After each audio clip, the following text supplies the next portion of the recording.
Ís og þá Ragnar Bragi tapar boltanum hérna klaufalega, hann bara tapar þessari baráttu og þá koma Stjörnumenn hérna hratt. Hilmar Árni Halldórsson, Helgi Fróði hérna fyrir framan hann, Emil Atlason að koma sér inn á teiginn, sendingin á Emil Atlason, þetta frábært mark hjá Stjörnunni, sáu sprettinni á Emil Atlasinni og þvílík teikning hjá Hilmari Árna.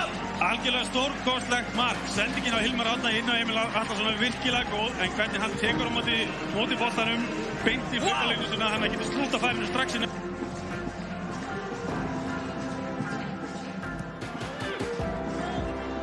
Koma Stjörnumenn, Helgi Fróði með sendinguna fyrir markið! Þetta er ekki leikið að gera! Emil Atlason, tvöfaldar forystu, Garðbæingar, hann kemur bara til á teginum og einræð og bara stanskar hann með pönnunni framhjá varnarinn. Fylkismenn á að koma þessi í burtu en þó bara í bili og Orri Sveinn kemur hættur í hérna frá núna en Stjörnumenn halda þá boltanum inn á vallarhelmingi Árbæinga. Hér er Örvar Logi og þetta er Emil Atlason! Þetta er þrenna! Emil Atlason! Þrenna! Í Árbænum! Hann er komið með 10 mörk, Emil Atlason!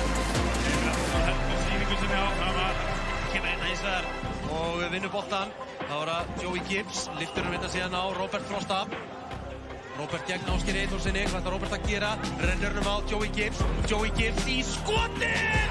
4-0! Joey Gibbs með annað markið í allmörgum leikjum!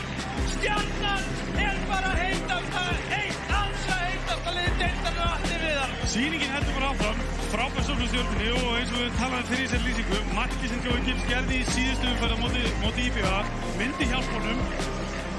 Þetta bara sýnir það aftur að mörk breyta öllu fyrir framherja. Klárar þetta ótrúlega.